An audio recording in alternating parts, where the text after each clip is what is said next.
In a dimly lit restaurant, my cheating wife and her lover shared a romantic dinner unaware of the impending change. As she opened the envelope containing the divorce letter, her eyes gleamed with what once belonged to me.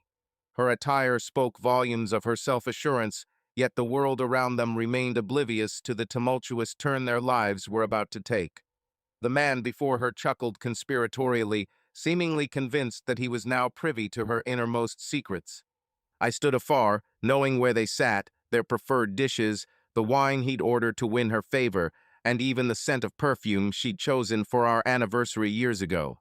Every aspect of the tableau was etched into my memory, but this time it was no longer about us. The situation wasn't about us.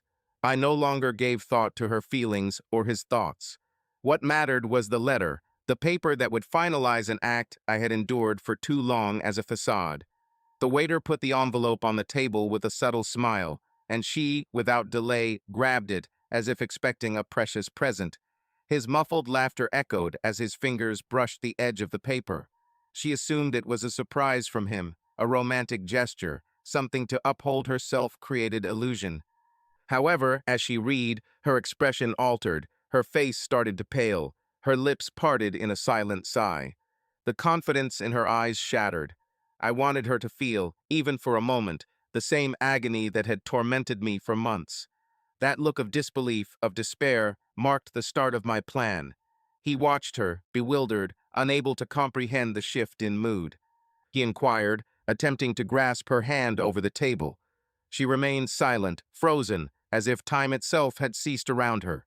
She recognized she had been exposed, that the charade was at an end. The facade he donned, his double existence, it was all disintegrating before him.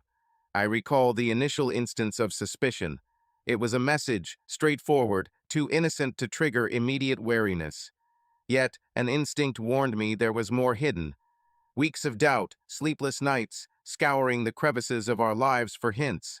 I refused to accept it. I couldn't fathom that the woman who had shared countless years of laughter, secrets, and dreams with me was betraying me. It felt as though every word of affection, every loving gesture, was merely a skillfully woven deception.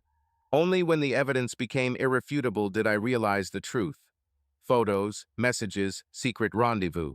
She had been living a secret life, and I, blind to reality, persisted in thinking everything was normal. From then on, I opted to cease being a victim. She wouldn't savor the act of gradually ruining me. Instead, I was the one who would bring about an end at my own pace. I bided my time for the optimal opportunity when she believed herself in control. Dinner with him marked the climax of her directed film, but I would pen its final moments. Each word in that letter was meticulously selected. There were no insults or overt accusations, only raw truth, as sharp as a knife's cold blade, cutting silently yet deeply. As she read, I experienced an unexpected sense of liberation, like breaking free from an emotional cell. It wasn't revenge, it was a more profound act, a release. She now understood that I was aware, that the game had ended, and from that moment forward, she could no longer deceive me. There would be no more lies, no more weak excuses, no more unexplained absences justified by sudden meetings. The burden of treachery, suffocating me for so long, now fell on her. He was struggling to comprehend the situation. What does it say? What did he send? His inquiry sliced through the quietness like a blade. She couldn't respond. Words were starting to materialize in her eyes, but they wouldn't emerge. He gazed at the torn envelope, at her trembling hands, and understood that something catastrophic had transpired. "What's happening?" he demanded, now with a tinge of panic in his tone. She raised her gaze, but she was no longer the same. The self-assured smile vanished. In its place, there was nothing but emptiness, the realization that everything was lost. The waiter reappeared at the table, asking if they required anything else. However, there was nothing left to provide. Dinner had been disrupted by something far greater than either of them anticipated. They were ensnared in that instant, with no escape route. I turned and departed. I no longer needed to be there. Chaos had already commenced. A new sufferer now bore my old pain. She sat, once at our table in that restaurant, now a stage of her sorrow. Reversal was impossible. The choice was set. As I strolled down the street, an unfamiliar feeling emerged, one I hadn't felt for quite some time. However, there remained something I was yet to discover, something that would alter everything. For destiny always reserves one final maneuver. Welcome to our channel, where it's clear we oppose any form of betrayal. The tales you'll find here are fictional, yet with a strong message. Betrayal ruins lives, relationships, and hearts. Brace yourself for an immersive tale, filled with unexpected twists and turns, where the aftermath of infidelity is catastrophic. So, settle in and prepare yourself. The story you're about to hear will take your breath away. Enjoy your listening. The pair, John and Rachel, seemed ideal to all onlookers, residing in a quaint, antiquated colonial dwelling brimming with history. Their home projected stability, both architecturally and within their family life. Rachel, an accomplished lawyer, was esteemed for her impeccable morals and knack for solving intricate disputes. John, on the other hand, maintained a steady career as an entrepreneur, heading his own consultancy firm. Both were driven, yet they found space to foster a bond of affection and respect. Rachel's smile was effortless and captivating, drawing people in instantly. She commanded a room without uttering a word, her presence enchanting. Although her profession necessitated an unyielding demeanor, at home she exhibited a softness that made John feel cherished. In his eyes, he appeared to be the sole observer of her tender side. They were the admired couple, their relationship often perceived as unattainable, bordering on idyllic ideals. For John, marriage served as a sanctuary. After years of devotion to work and constructing a robust career, he cherished the comfort of returning home to someone who comprehended the burdens of his duties. Rachel was that person. They harbored long-term aspirations, travel fantasies, life ventures that involved mutual growth, broadening horizons, and potentially creating something substantial. Their discussions about the future always exuded optimism. When they pondered their retirement, they shared laughter, envisioning a seaside home where they could finally release themselves from the shackles of daily demands. On weekends, the couple enjoyed hosting friends for dinner. Merriment filled the dining hall as they swapped tales, savored premium wines, and relished the fellowship of other couples who appreciated them. In these instances, John experienced wholeness as though the world was specifically designed for his presence. Rachel, ever the gracious hostess, skillfully made everyone feel unique, and John, in his restrained manner, took pride in having such an enchanting companion. He saw in Rachel everything he had yearned for: beauty, wisdom, but most importantly, a robust partnership. However, in the past few weeks, something shifted. It was barely noticeable to outsiders, yet John sensed it. It wasn't due to anything Rachel did, but rather what she failed to do. The tiny acts, the ones he always cherished, such as her gentle hand squeeze during dinner or her hearty laughter at his evening jokes, were now missing. Rachel was growing distant, more guarded. John attempted to avoid dwelling too deeply on the matter, attributing it to his heavy workload and everyday pressures. Adulthood, he recognized, had its highs and lows, and he believed that, similar to any relationship, they were experiencing a challenging period. As time passed, John became increasingly attentive. He observed Rachel spending more hours outside under the guise of increased office responsibilities. Her phone, previously always in sight, was now concealed for longer durations, secured by passwords that had not existed before. He tried to justify it, convincing himself that his concerns were unfounded, that he was merely paranoid and overthinking. Rachel had always been discreet about her work affairs, and he had never felt compelled to probe. However, a quiet unease persisted within him. The nights she returned late, with seemingly valid excuses ready on her lips, no longer comforted him as they once did. Instead, they left him feeling hollow.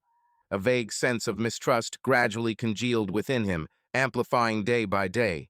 He found himself contrasting it with their early relationship stages, where things were distinctly different. Their gazes held a fiery intensity, they touched more often and craved constant togetherness. Now, it felt as if they lived separate existences.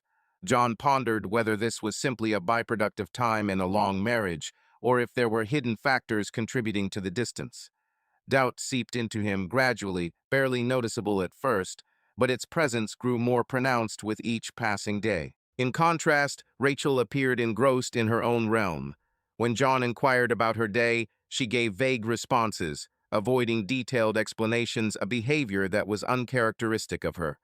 Previously, they shared everything openly, laughed together over minor, everyday hardships, and provided mutual support during tough choices. An unseen barrier divided them, one John couldn't penetrate. He pondered whether he should address the issue with her. Perhaps it was just a transient phase or their lives' hectic pace causing the disconnect. Yet, Rachel's evasion of specific subjects gave him concern. She was consistently engrossed, always occupied by some immediate obligation, always distant, giving the impression of other priorities. However, John decided to remain patient for now. He cherished her, perhaps overly so. They had a life constructed on mutual trust and harmony accumulated over years. It couldn't be something as grave as it seemed. Instead, he chose to perceive it as a phase, something transient, a temporary disturbance in the calm waters of their long-standing marriage. The echo of Rachel's laughter from upstairs pulled him back to reality. She was chatting on the phone, likely with a work associate. He overheard her discussing a dinner, possibly a significant gathering for a fresh case she was handling. He didn't dare interrupt, yet unease persisted, an unsettling sensation he could no longer dismiss entirely. Eventually, he would need to address this issue. In the interim, he clung to the belief that everything remained manageable. The ensuing days felt weighty and monotonous for John, much like a laborious mechanical rhythm. The unease that once lurked in the periphery of his suspicions now materialized, expanding with each quiet moment between him and Rachel. Her smile no longer soothed him. It held an emptiness and distance that once completed him. Yet, he maintained hope that perhaps he was overreacting, that this could merely be a complex phase in life that would swiftly pass. But life continued without their relationship returning to its usual state. John scrutinized Rachel more than ever before, seeking evidence to disprove his mounting doubts. Despite his desire to trust her, each action seemed to fuel his increasing apprehension. Her phone, once freely placed around the house, was now always tucked away in her pocket or bag. The messages she'd previously answered openly were now met with hurried apologies and swift departures to other rooms. One evening, while Rachel prepared for another business dinner, John felt compelled to act on his gut feelings. He observed as she got ready. The dress she selected was the same one worn on their wedding anniversary, yet it wasn't intended for him this time. She carefully donned it, her hair cascading in perfect waves, the scent of the perfume he loved wafting through the air. He remained silent, but the heaviness of that moment confirmed his deepest fears. Rachel smiled at him as she descended the stairs. She mentioned she might be delayed, yet left without a hint of worry that almost made John chuckle over his prior innocence. Responding with a nod, he observed her depart, each step through the door seeming a final goodbye. Upon closure, a knot swelled in his throat. He recognized the decision he must make, one not desired, but now compulsory. He trailed Rachel from a distance, bearing the burden of every kilometer he advanced towards the city heart. Oblivious to being followed, she drove unperturbed. To John, it was as if he were a captive audience in a well-orchestrated play. When her car halted before an upscale eatery, he parked at a distance, knuckles white on the wheel. He watched as she stepped out, smoothing her dress mechanically, then vanish inside the restaurant. John paused, contemplating a confrontation then and there, but decided against it. It wasn't the right moment. He wanted to confirm his suspicions, to be certain. As night stretched outside, John peered through the restaurant windows, spotting him the man Rachel had been sharing smiles with. The man was instantly recognizable from the pictures on her phone. The way she leaned towards him, their casual touches at the table, it all confirmed his fears. Inside, John grappled with a whirlwind of emotions that overwhelmed him. The love he harbored for Rachel metamorphosed into something sinister, into an agony he couldn't put into words. Betrayed, humiliated, he stood rooted, mute witness to the scene he had never envisioned himself partaking in. They laughed, unfettered, oblivious of the world around them, a world that, for Rachel, perhaps truly didn't exist. She fashioned a fresh existence, devoid of John, and within him swelled anger, mingled with an odd sense of tranquility. He stood there, observing everything unfold. No longer were there questions, no more space for speculation. The betrayal was evident, as clear as the restaurant lights mirrored in the windows. He sensed the instant his entire being transformed, when the man who chased Rachel in that car vanished, replaced by one who knew precisely what actions were required. Dinner persisted, and with each smile, each gentle gesture, John felt more distant from the woman he used to be close to. Their shared life now appeared a malicious facade, leaving him merely an observer.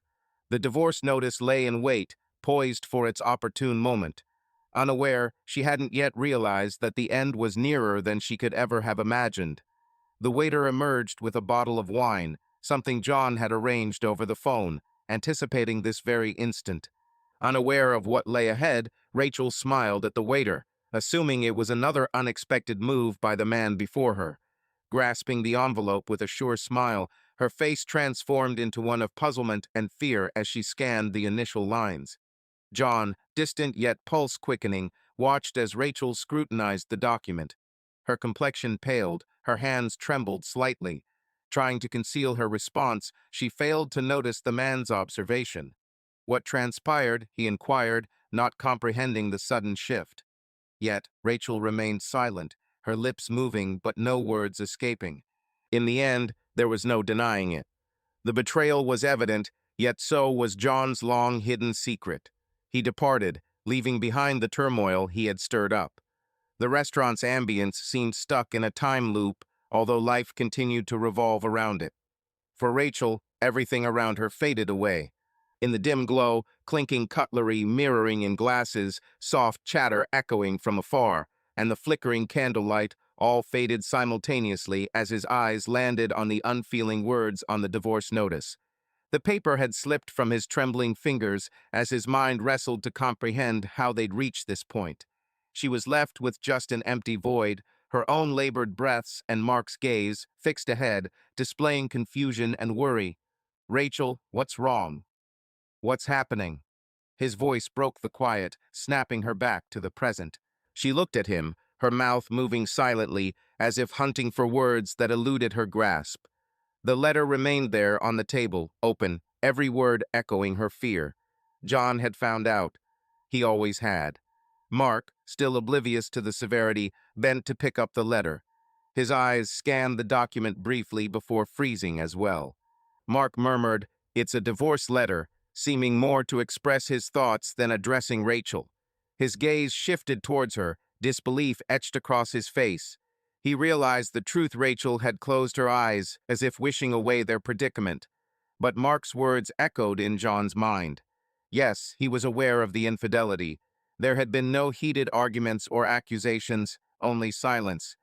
Now the truth lay exposed, crushing them with a force that nearly stole John's breath. Mark continued to grapple with the gravity of the situation, running his fingers through his hair in distress. "Everything changes now," he whispered, his voice quivering slightly. "You said you were dissatisfied, that he no longer cared. But he had known all along, Rachel. What are we going to do?" Rachel managed a response, yet her words lacked strength, barely audible. I don't know." A palpable discomfort filled the air. They were no longer the masters of their own fate. The power, once thought to be Rachel's, now fully belonged to John, causing her despair to intensify. The taciturn stretch between them was broken by an oblivious waiter who inquired politely, "Is everything all right here, gentlemen?" Unable to respond, Rachel remained silent as Mark nodded, implying control, yet the situation clearly was not. The waiter retreated, leaving another heavy and oppressive silence. Rachel needed clarity. She needed to comprehend how events had spiraled so swiftly and cruelly. However, when she glanced at Mark, she noticed a change. An atmosphere of tension filled the space, a distance that hadn't been there before. It was as if he was present but simultaneously absent. He appeared fidgety, on edge. Then, the truth, which Rachel had previously ignored, started to surface.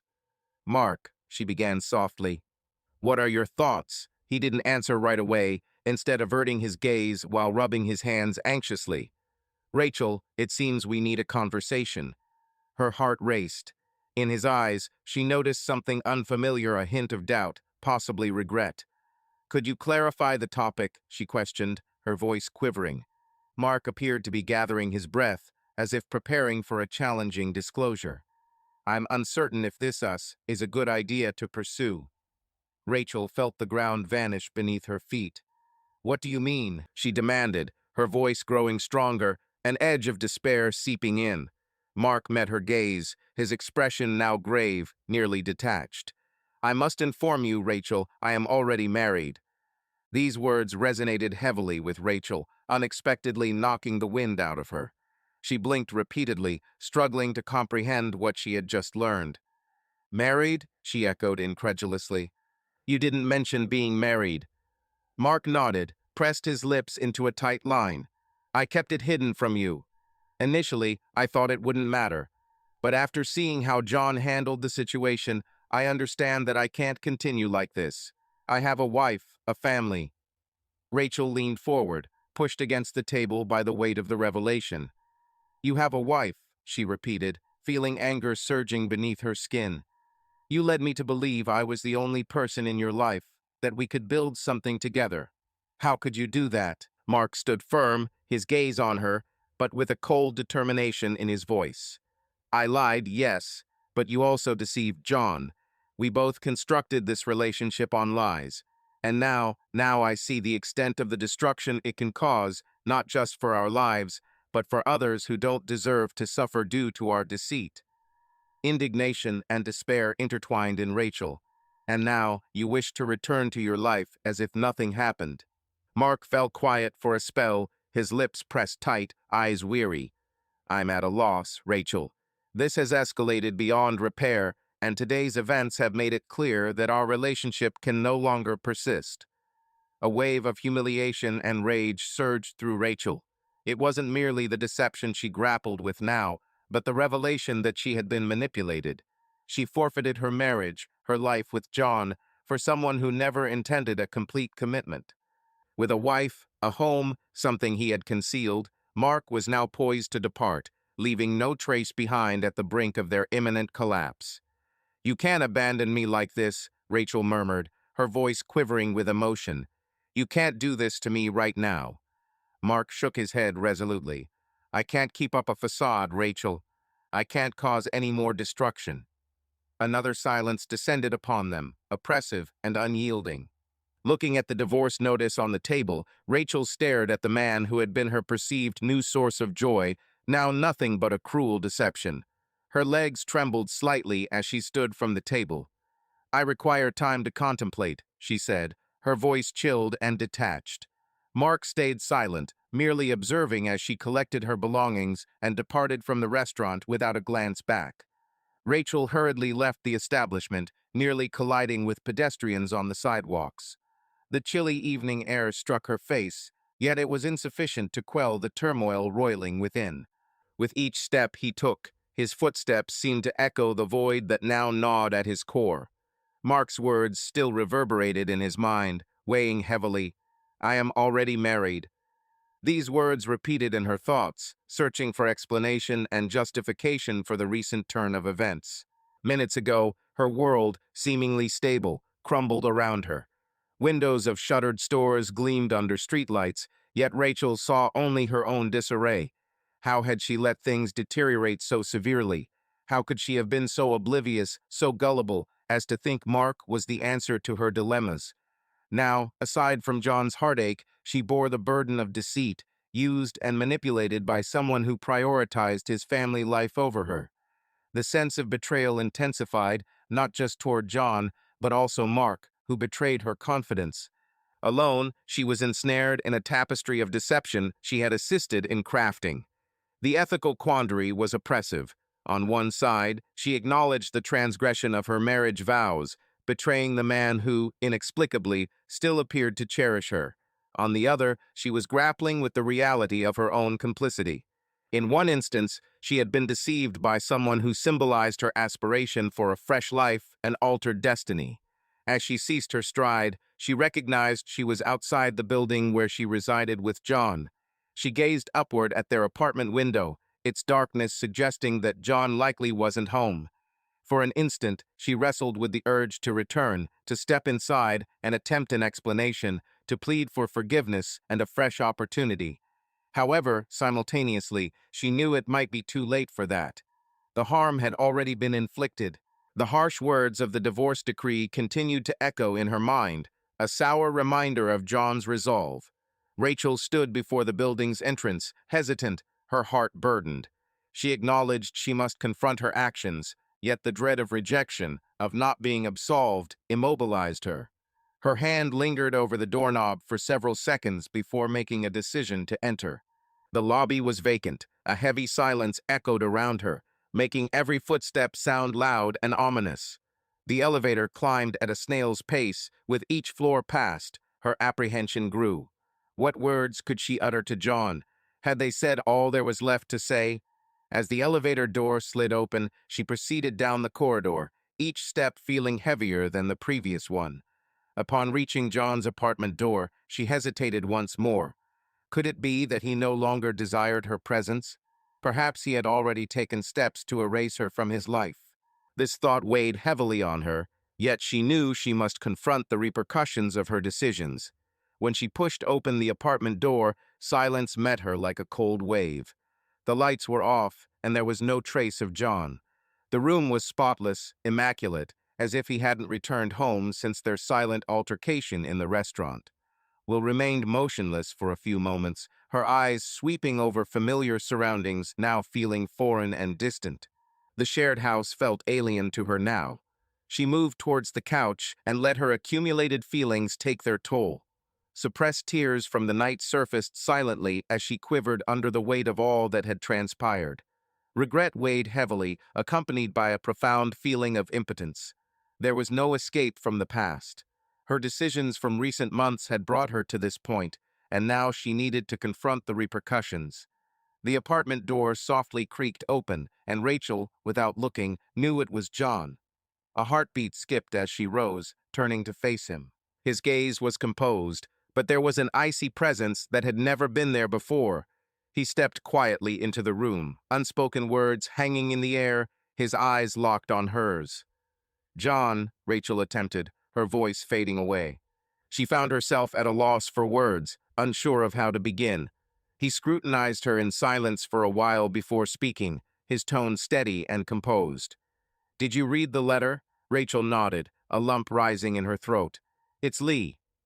"There's no need for an explanation," John said, his calmness making her even more uneasy.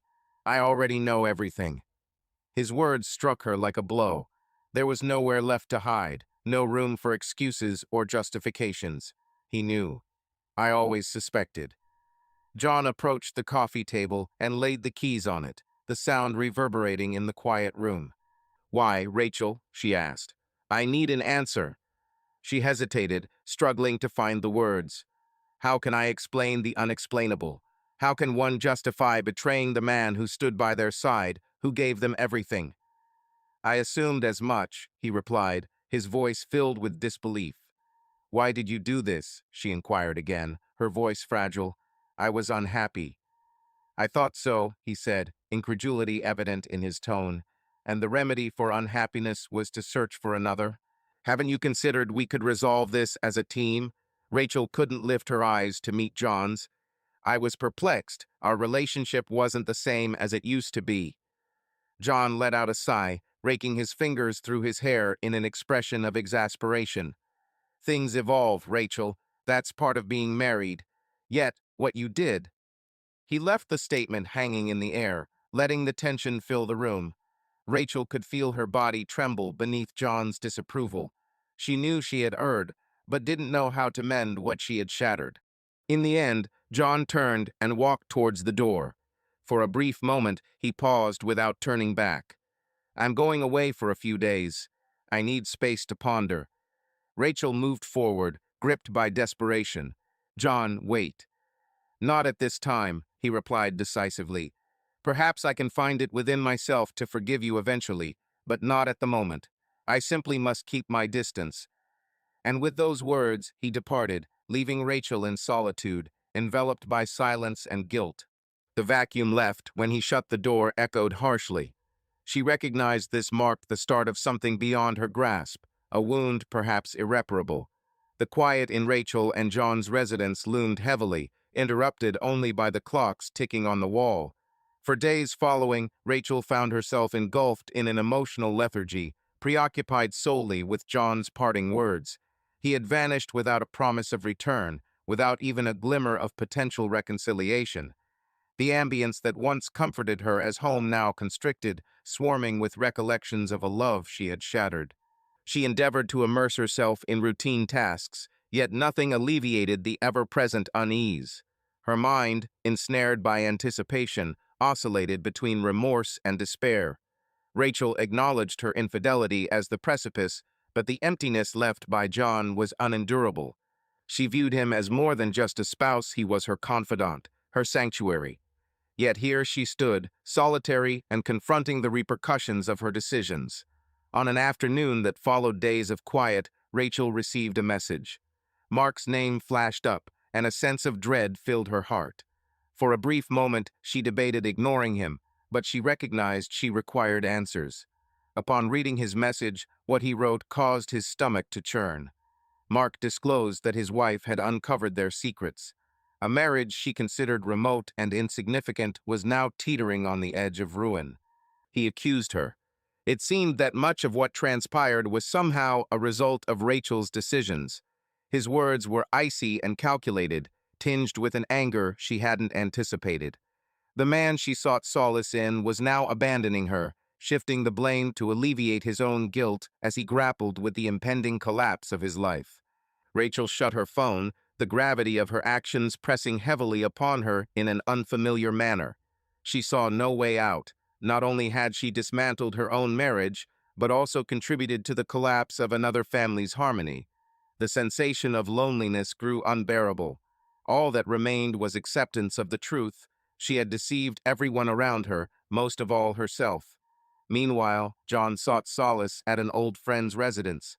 Long nights filled with conflicting emotions ensued as he oscillated between fury and sorrow, recalling the life they shared and the betrayal she inflicted upon him. The mental image of Rachel with another man, the lie she had perpetrated for months, haunted him. He wandered the city, hoping to find clarity, yet only finding more questions. A fragment within him yearned for forgiveness. Some part of him still cherished her, some part that sought a path back. Yet another aspect, the more resolute one, acknowledged he could no longer gaze at her in the same manner. The act of betrayal had restructured everything. John understood that even if he pardoned them, they would no longer be the pair they once were. In a lucid moment, he decided he required personal resolution. I couldn't progress with my life without a final dialogue. He needed to express his feelings to Rachel, yearned for her apology, despite the lack of potential reconciliation. Upon his return to the apartment, Rachel sat on the couch, her face drained and weary. Her gaze met John's, and the ensuing silence felt dense enough to touch. "John," Rachel started, her voice frail and uncertain. "You don't have to speak," he interjected, taking a deep breath before speaking again. "I came here to convey that to you. I loved you, Rachel, truly, and maybe a part of me still does. But what you did, I can't continue like this anymore." Tears filled Rachel's eyes. She yearned to plead for another opportunity, but she acknowledged it was already past due. The harm had been inflicted. John persisted, his tone resolute yet tinged with anguish. "I'm not here to quarrel or level charges. I merely needed to express this. I needed to see you one last time and conclude things correctly. Please, John." Her words faltered, but he said it regardless. "I forgive you," he stated unexpectedly. "Yet, such forgiveness won't restore us. It's the kind of forgiveness that enables me to proceed, that allows me to liberate myself from all this." Rachel began to weep uncontrollably, yet John stayed resolute. He had already made his decision. Without a backward glance, he gathered his belongings and departed the apartment for the final time. It was over, and for both, the acknowledgement that they would never be the same again. In contrast, Mark experienced his life shatter in a harsher manner. Upon uncovering his deceit, she expelled him from their home and initiated a harsh divorce proceeding, aiming for sole custody of their children and his assets. He was left with nothing, confined to a small, chilly flat, once the domain of the self-assured man who treated Rachel as a pastime. Simultaneously, Rachel found herself grappling with her solitude. With John gone, Mark absent, and her honor tarnished, she had to face the emptiness she had fostered. Nights grew prolonged, her former home now merely an acoustic reminder of everything she had forfeited. For all three, there was no going back. Our tale concludes here. Please share your thoughts below. We're curious about your opinions on this conclusion. Don't forget to subscribe for more narratives like this, where we delve into the repercussions of life's decisions. And keep in mind, this channel condemns any form of betrayal. Dishonesty ruins lives, connections, and households. See you later.